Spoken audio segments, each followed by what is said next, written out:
How are we doing, guys? Fine. Sorry, I didn't come that day because she told me I had my baby with me. Yeah, don't worry about it. I thought it would be better for us to talk when you're in a better place, you know, like without the distraction of My son. yeah, without the distraction of small children. It's hard to concentrate on stuff when Because you. my wife had to go somewhere. She said, please look after my child. Yeah. Don't worry about it. Don't worry about it. How you guys doing? I'm alright. So I told her, if you want, we can meet one day together because he knows a lot about hadith. Yeah. We have a lot of contradictions. Because you reject the hadiths, don't you? I reject most of them. Yeah, Not all of them. bro.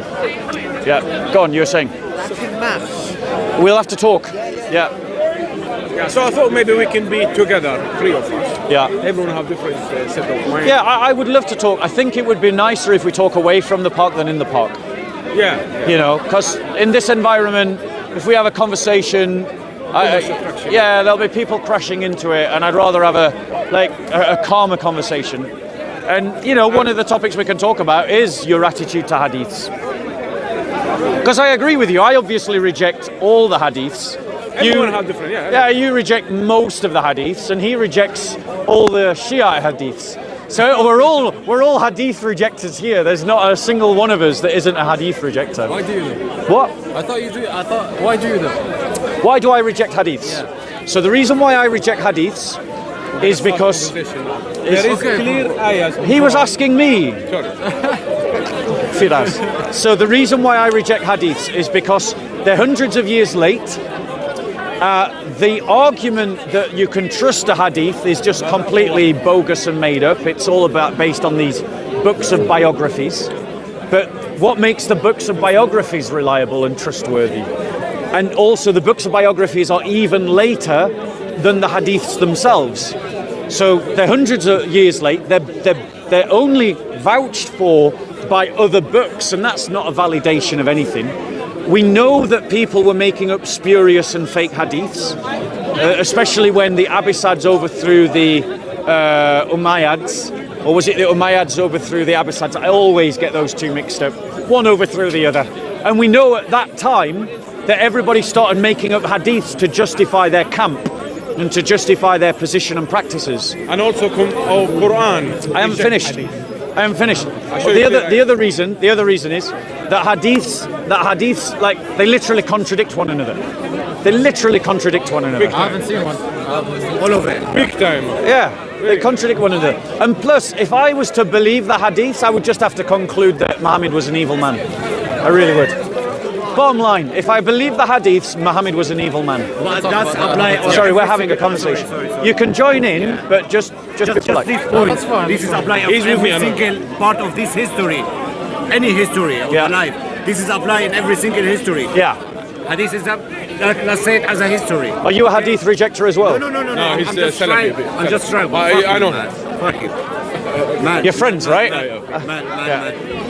This Okay, is, okay. This is the same as any part of this history. Yeah. How we know at this year, at this war, at this time, this happened, that happened. Man. Yeah. So yeah, of course, it's logically that is not all the hadith is acceptable. Agreed. Yeah, it. so my point is that especially, it's not so much a problem for him, but it is a problem for you two, is that if you use the hadiths to interpret the Quran, if the hadiths can't be trusted, then that means your interpretation of the Quran can't be trusted either. Yeah, but you're not including all the hadith when you say hadith. Some you're of not them- including all of it. I'm including all the hadiths. I'm including all the hadiths. I don't trust any of the hadiths. I disagree with you. Well, Right. But you also don't trust Quran. I don't trust the Quran either. Completely, all of it. I'm happy to, wherever the Quran says something that agrees with my faith, like for instance there's one Related God, to Jesus. I'm happy to go, hey, it says something that is true. Then you can use it against the Muslims.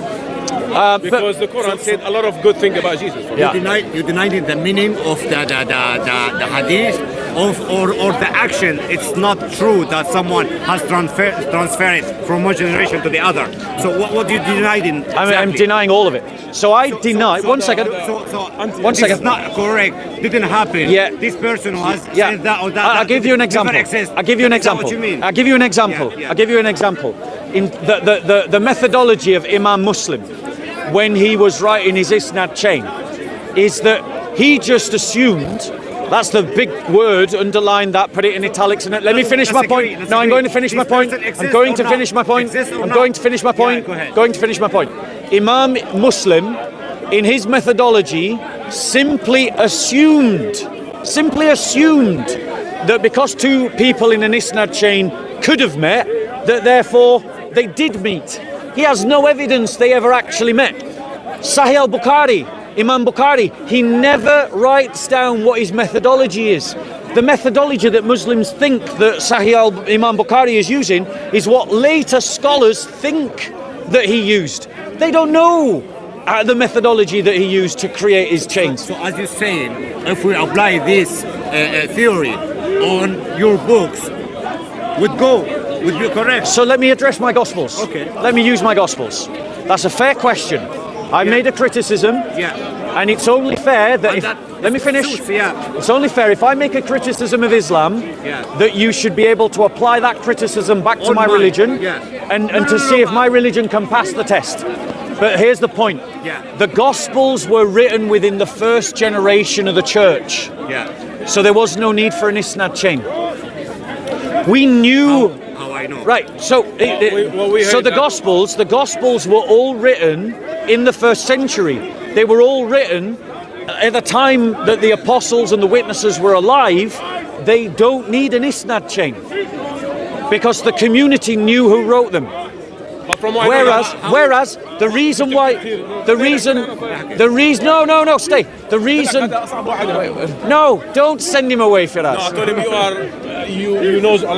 You're tough. You're saying you're tough. Yeah, I am. The isnad chain, you only need an isnad chain if your sources are so late that you have to justify that they're reliable. The reason why the church never thought to create an isnad chain is because everyone who had the books at the time that the books were written knew who wrote them. The reason why that happened after 40 years of that Jesus died. Correct. So yes. So why I cannot apply of what you say on the same case? You said they think. Right. So let's. Why wouldn't that be correct in your case? The isnad chain of all of the Gospels is one person. Again, it's one I cannot person. be sure about that. How do you know? How can you know you can't be sure? You have a statement. Prove it. Yes. You made a statement. Prove it. Absolutely. From what I know that the Bible has been. I want to come back to your point. All right. From what I know, I heard that the Bible has been written by exactly 40 people. A Christian friend of me, Christian Arabic, it's been written by 40 people. Yeah. Is that correct? Not 39 or 30? I mean, I've not counted the number of authors of the Bible, but yeah, it's definitely more than one. It's definitely more than 10. Like, I wouldn't be able to put a number on it as a point of fact. No, these are catchphrases, bro. These are just catchphrases. So God said in the Quran, one of the verses, that so hasn't been if this word are not again, catchphrases, just catchphrases, annoying catchphrases. And if you want to talk about modernizations, look at the 1923 Egyptian version of the Quran that most Muslims use today. That's not correct. Yeah, you don't know the history of the text. I do. Yeah, no, you don't, because when Egypt was founded as a kingdom, after the British left, they set up an educational system, and they needed Qurans to teach in those schools, and they put out an appeal around the Islamic world. Sorry, we're in the middle. Nice to meet you. Nice to meet you. They put out an appeal to the Islamic world, send us Qurans for our schools. And they got Qurans from everywhere in the Islamic world. And when they were asking questions to the students about what the Quran said, the students were saying to the teachers, these Qurans say different things. Who's saying that? And then, because of that, and then the students in the Egyptian schools, and then because you don't know the history of your own text, and then one second, exactly, I've never met you. Exactly, you don't know the history of your own text. You when you throw out catchphrases like the modern version, what about the modern 1923 version of the Quran? I find catchphrases frustrating because what it does, a catchphrase means someone doesn't have to think about what they're saying. They don't have to think about what they're saying. Don't use catchphrases. It's not about catchphrases, man. But you don't agree that there is some motivations happen on your book. So I'm happy Correct me if I'm wrong. Right. I don't know.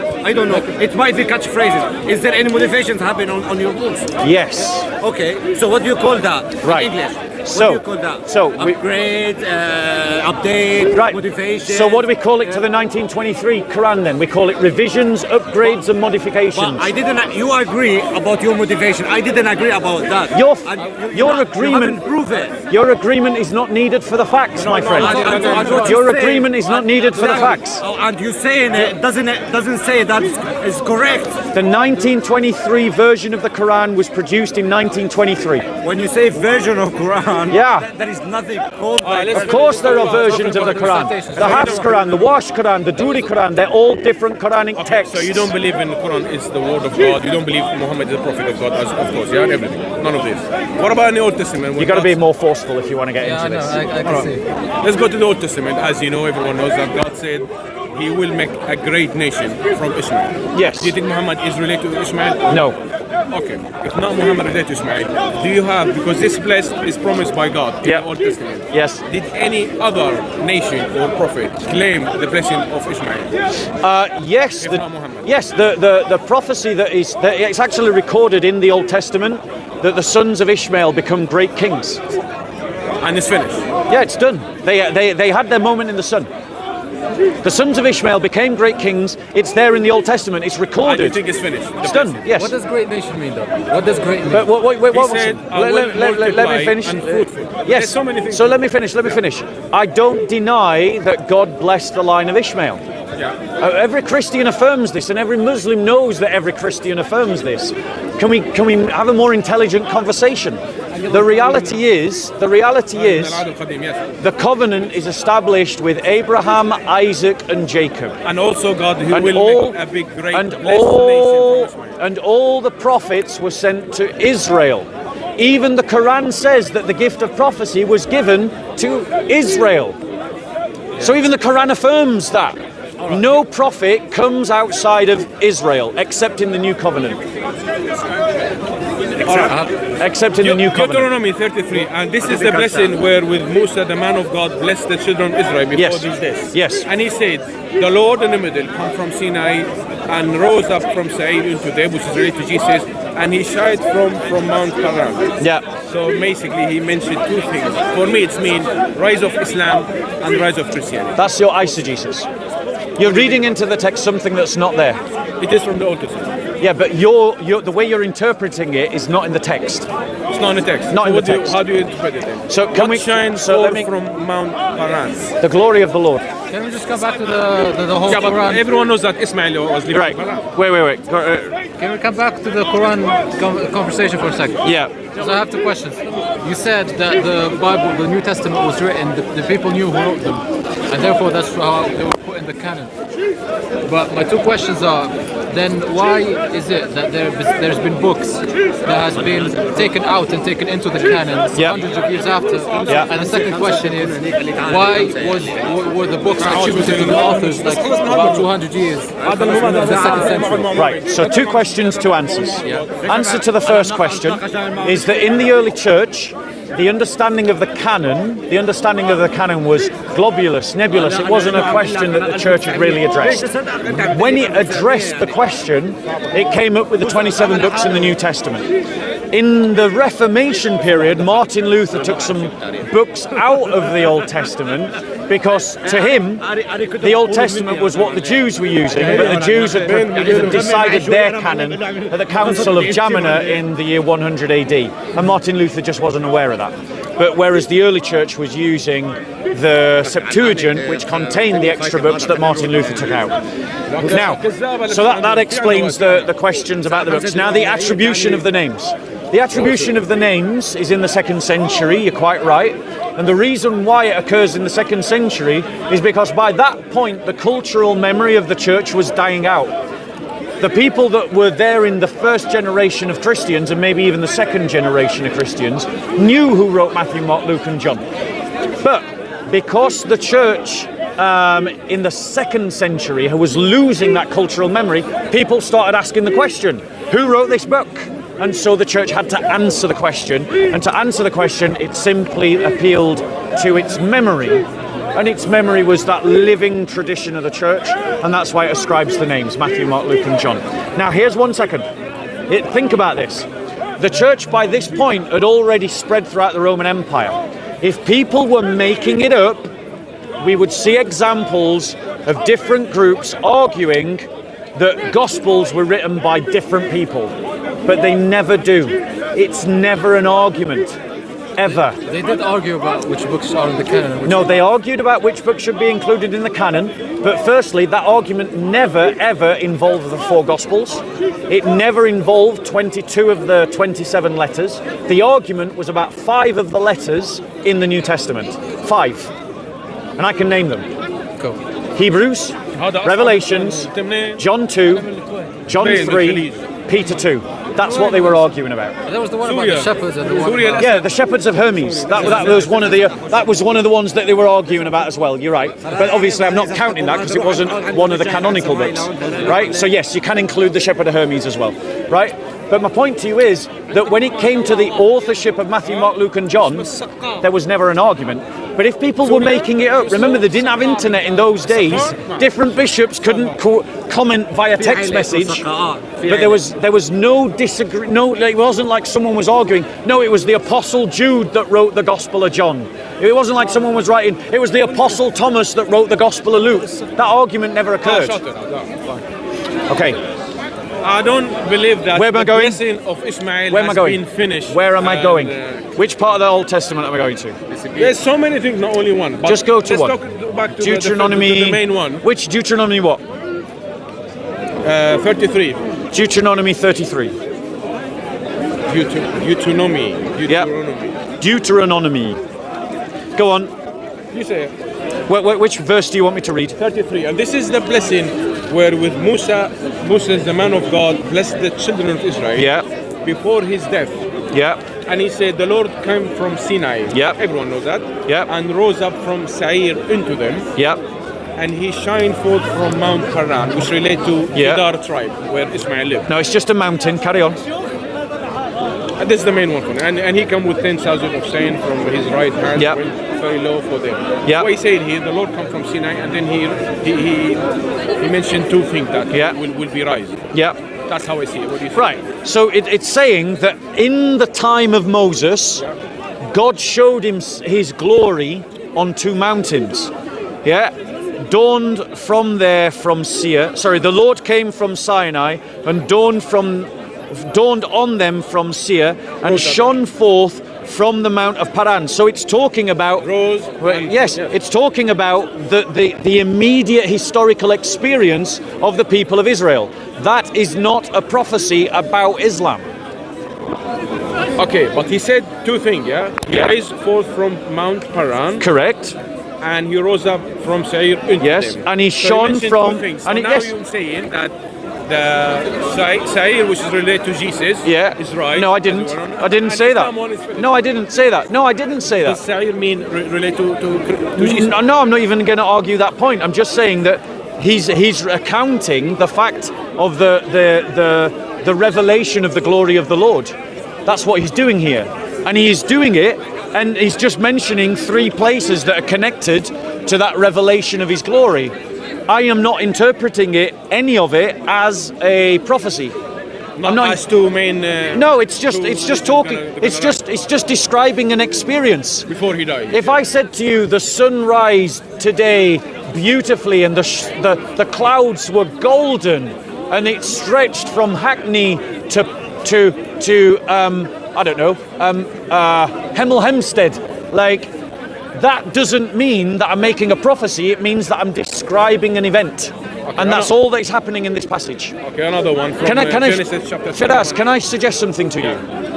You want to see something in this text because there's something in your heart that desires to see it, and so you're looking for proof to validate what you already believe, and you're not engaging with the text for what it actually says. But I have a Bible, but in Arabic. Right. So when I see it, I can see there is something. Yeah. Especially in Genesis, when God said in Genesis 20. Yeah. And Genesis God said 20. about Bear with us. Ismail, I have 1 heard- second. So you haven't won me on that passage. Let's see if you can do better with Genesis 20. Because you said that the blessing of Ishmael is finished. Yeah, the prophecy that Ishmael's children will be a great nation did occur. It happened. And it's finished. The Bible records it. They become great kingdoms, and that prophecy is completed. And it's finished. I'd have to find it for you, but I know it's definitely in there. Okay. I'd have to show it to you, but I can find it. How can you verify what With you a said good that- Google search. How can you... Actually, let's go back to this one. Right, so Genesis 20, go on. Yeah. I have it in Arabic, so see in English. Which verse? 20? Yeah, I'll read it. God was with the lad, and he grew, and he lived in the wilderness and became an archer. He lived in the wilderness of Paran, and his mother took a wife for him from the land of Egypt. Yeah, and also another one. Yeah. And also about Ishmael, I have heard you about him. Yeah, so He's- Ishmael- I'm gonna bless him. Yeah. And multiply him. Yeah. And I'm gonna fruitful him, Yeah. multiply him, and I will make him a big nation. Yes. Now my question is, where is the promised God, the blessed and big and great nation, if it's not Islam? Yes. It cannot be finished and complete. No, hold on one second. Hold on one second. Hold on one second. The Arabs did become a great nation.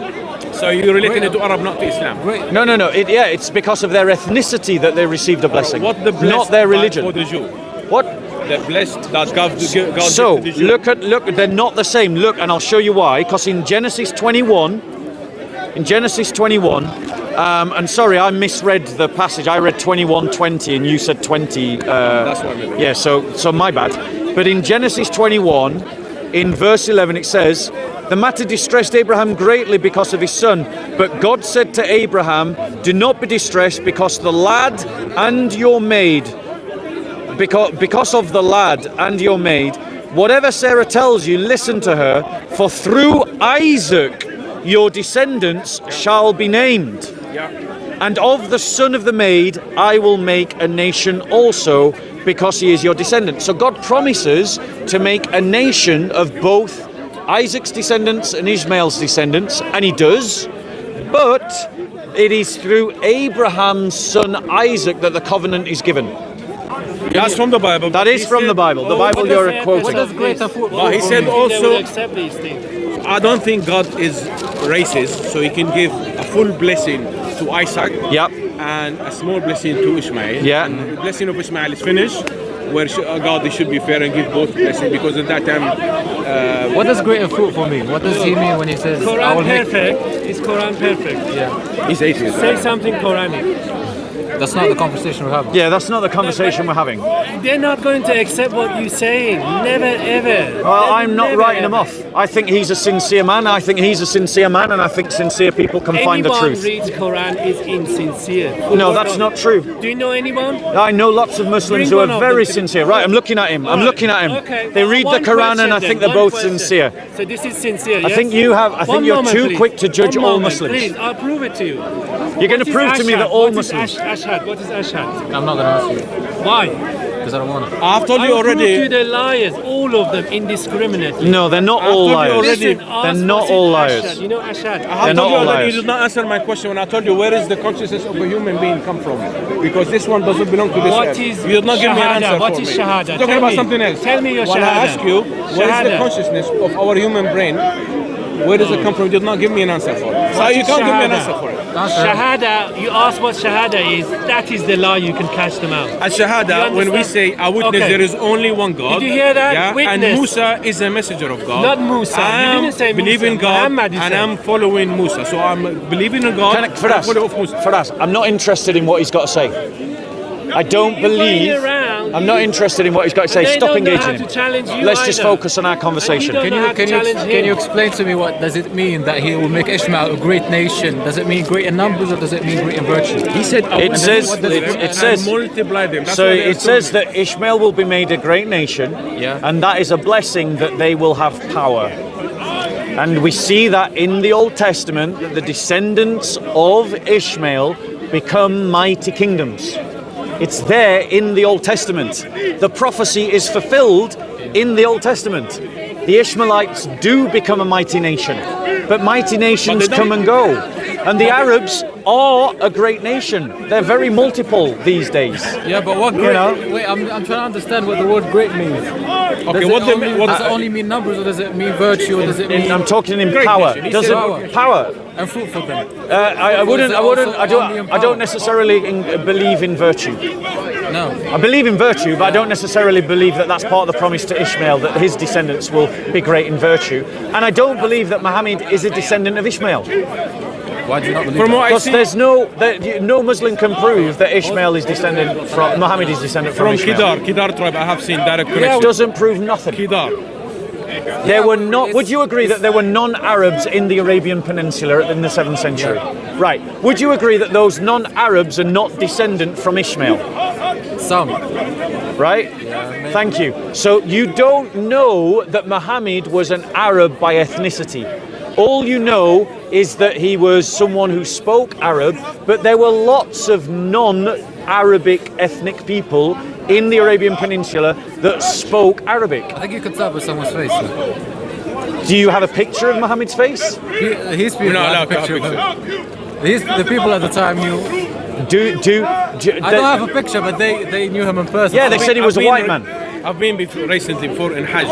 Yeah. So you go around Kaaba 7 times. Yeah. And then the most important thing is you go and you do sa'i. Yeah. Now, if you believe that this sa'i for Hajar, when she was suffering, Which we don't. looking for water, yes, Yeah. it was in Egypt or there. At least we do it. Same like when you feel the suffering for Jesus. Yeah. Yeah. We do this one so Yeah. we can feel the suffer of Hajar when she was looking Yeah. for water. Yeah. And I've done it. I went through. Yeah. sa'i It's was all not- air conditioned now. It's in an air conditioned tunnel. You're really suffering in that air conditioned tunnel. Yeah, I was Because gonna that's say- really what Hagar suffered. Air conditioning. And then It's a bit like a feasting during Ramadan. That's really what we're talking about. That my point to you is, bro, my point to you is that nothing that Muhammad claimed to belong to Islam actually belonged to Islam. Like what? Well, Hagar, for instance. Hagar, he didn't understand that the covenant was made with Abraham through Isaac. It said, right, in chapter 17 and 18, it talks about it. It says, "Now the Lord appeared to him by the oak of Mamre, while he was sitting at the tent of the door at the heat of the day." And it goes on to say that Isaac is the son. He says, when they said to him, "Where is your Sarah, your wife?" And he said, "There in the tent," he said, "I will surely return to you at this time next year, and behold, Sarah, your wife, will have a son." It's not about lack of knowledge. That's about believing the text of the story. I'm going to bring you next time my Bible because I have mentioned there is Yeah. before even Isaac born, God did There is promise no that prophecy. He will raise an offspring There from is Abraham. Yeah, there is Even no. before Yes, Isaac Isaac. Isaac. It's, Before the son is born. Isaac. Before The Isaac son born, Isaac. At the time when Ishmael presented, God promised Yes, Abraham and that He will raise yes, offspring and the from promise his children. is Isaac. Can I ask you a question, Bob? Well, Okay, let's say the This is the second appearance. You're talking about an earlier appearance that happens in earlier chapters. I'm talking about the one where he actually says who's going to have the son of the covenant. And he says very clearly in black and white, look, behold, it says down here, verse 9, they said to him, where is Sarah, your wife? And he said, there in the tent.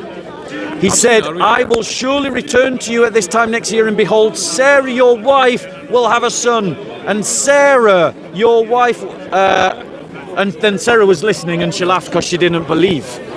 what guarantees you that the Jews did not do with the Old Testament what the Christians did with the New Testament? Well, firstly, you can't prove that the Christians did anything with the New Testament. You can just claim it. No, what I mean is that they Can added I see it text. again just 1 second? Because we know The Old that. Testament, because There I were remember. I'll hold my Bible. Sorry, no. There was a lot of text added, a lot of text, and we know that because Prove we it. have textual criticism. That's the whole reason Right, we have right, textual right. criticism. No, Bob. I know what you're saying, I mean. But what's your guarantee that the Jews did not add text, distort text, and do things such similar things? So firstly, let me correct you. Yeah. As someone who is familiar with the textual criticism that you're talking about, right? It isn't a lot of text. Just isn't. The vast majority, 99% of all the textual variants that scholars talk about are just spelling variants. That's 99% of all the textual variants. They're just spelling variants. 1% of textual variants are actually changes to the text. I've done some research. And I have as well, and I've been doing it a lot longer than you, Amir, right? And the textual variants that you're talking about, they're not that text have been taken out. Not out. No, The textual variants are that there's a bit of extra text added in. Added in, yes. Yes, so that means that the problem that Christians face is not finding missing text. The problem that Christians face is to identify those texts that were added and we already have. We know them, chapter and verse, and we identify them for you in our Bibles, like, I'll do it for you now, like the ending of Mark, like the adulterae pericope, like 1 John chapter 5, verse 7, like, the passage where it says that Christ had blood coming from his eyes in the Gospel of Luke when he prayed in the Garden of Gethsemane, like the bit where Jesus said, this kind of demon only comes out by fasting, prayer and fasting. We're able to identify those passages because when you compare the 5,000 Greek manuscripts to one another and the 10,000 Latin manuscripts and the 5,000 scripts that exist in other languages, those texts that are added leap out at you. I know. And so it's really easy to identify where the changes are. And here's what all the scholarship agrees upon. Not a single Christian doctrine is affected by any of them. Read that one. What am I reading? The one you highlighted already. So. Okay, right, Again, so this is not about Islam, let's be clear, right? Then the angel of the Lord said to her, return to your mistress and submit yourself to her authority. Moreover, the angel of the Lord said to her, I will greatly multiply your descendants so that they will be too many to count. The angel of the Lord said to her, behold, you are with child and you will bear a son, and you shall call his name Ismael, because Yahweh has given heed to your affliction. He will be a wild donkey of a man. His hand will be against everyone, and everyone's hand will be against him, and he will live to the east of all the brothers. Then, have I read enough? Where's Islam in that? Islam not even born here. Of course there's No, that's not Islam. There's not even Muhammad or Islam or even Jesus. Exactly. It's talking about the nation of Ismail. Yeah, it's talking about the nation of Ismail. It's not talking about Islam. Yeah. The strength of the Arabs in the 7th century came from their numbers. They had they had a population explosion in the 7th century, and that's what allowed them to conquer and dominate such a great vast of land. Different civilizations at different times have had population explosions. The British did it just before our empire did it. The Romans did it just before their empire. The Persians did it just before their empire. The Arabs did it just before their empire. I don't believe it's numbers though, because they were always had. Okay, for me, the way I see it, God They also had already, superior tactics. the way I see it from the Old Testament, God already set up a plan to be a big, a blessed, a great nation for Ismail. Yes. And this nation must be presented at the moment. If you're gonna deny this nation, Do you accept there are Arab Christians? Of course, a lot. Right. So my point to you is that Islam has nothing to do with whether the Arabs are blessed then. Because there are Arabs who receive the blessing promised here who are not Muslim. So that means the blessing promised here is about their Arabness, not their religion. What makes the Jewish blessed? Because God come to them and they become blessing. Right. And the same thing to Arab. So what makes Arab a great big nation blessed? Because they used to be but that's nothing. got nothing to do with Islam. Arab, they used to be nothing. What make them blessed and big and great nation, and it's because of Islam. If Islam did not come to them, they would be I mean, really, when the oil runs out, the Arabs will be nothing again. The only thing that's keeping their economies afloat is oil at the moment. Why would God? And you're not Arab. Why would God bless Arab? Are you Arab? Arab, Syria. Syrian. So Assyria. there they go. So you're not even Arab. You're Assyrian. You see, Assyrian, yeah. This is Arabization. You actually have your own ethnicity with your own language and your own religion, and the Arab Muslims came and destroyed it. And you've forgotten, and you think you're an Arab. The Assyrian people have something to be proud of. Their own culture. The Berbers have something to be proud of, their own culture, and Islam destroyed them both. You should be proud to be Assyrian, not proud to be Arab. The Assyrian people are proud. But you know who are the true keepers of Assyrian culture? The Assyrian Christians. And maybe you should go and join the Assyrian church, my friend. Because that's where you belong. That is where you belong, in the Assyrian church. Anyway, now 30% of Syria The are Berber Christian. church for you. We have no one. There is a Berber church in the Khyber Mountains. Or is it Kabil Mountains? The mountains in Algeria. Algeria. I know you're in Tunisia. Is they from Algeria or from Morocco? Tunis. Tunis. Tunis. There is no Christian people in Tunis at all. Yeah? There are Christians in Yeah, Tunisia. very few, very few. They're growing, saying. growing, No. growing. It's growing. Yeah, they say that in Algeria. It's still growing there too. It's growing in Saudi Arabia. Who's making the numbers? Yeah. Anyway, for me, the way I see it, Yeah. the last thing I would say, that God, He set up already a plan.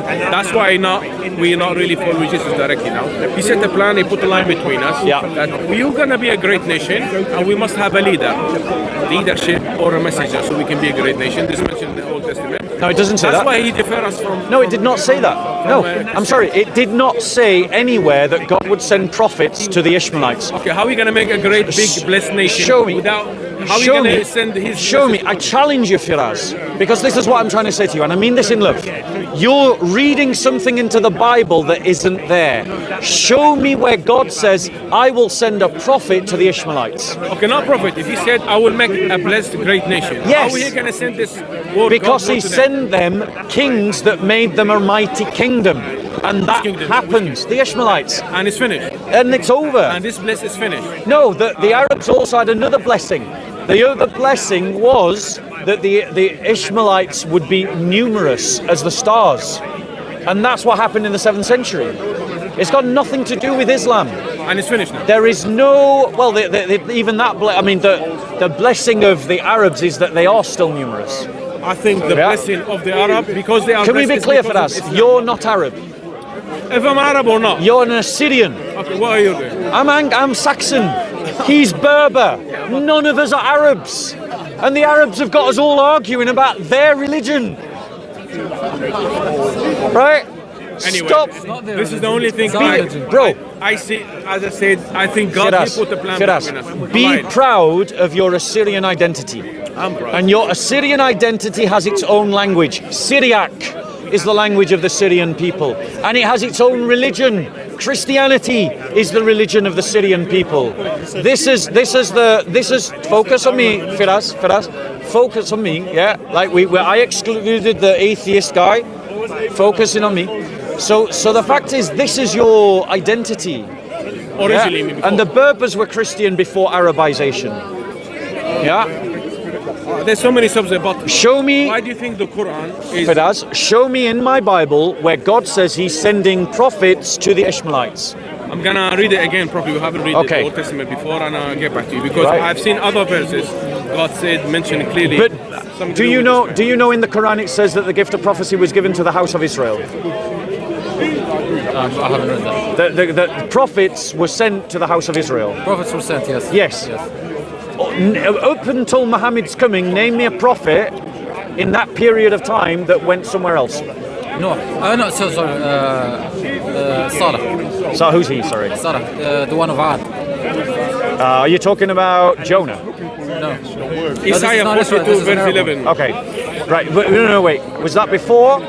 So this is a prophet that we wouldn't recognize. I don't think, no, it's not. Yeah, well, this is not a prophet we would recognize. We only know of one Old Testament prophet that was sent by God to who? The Assyrians in Nineveh. That was the only prophet that God bothered to send anywhere, and He sent them to the Assyrians, not to the Arabs. But that creates a problem, doesn't it? Well, it does create a problem for Islam. No, for you. Isaiah, But the fact that there's no Isaiah prophets outside of 42, Israel. Isaiah 42. No, he was an Israeli prophet that God sent to Nineveh. No, I mean the fact that there's no non-Israelite prophets before Jesus came. So even Jonah, are you wanting right? Are we letting these guys into the conversation? Fine. He's a tough guy. By the way, our conversation's going to end now because these guys are going to dominate.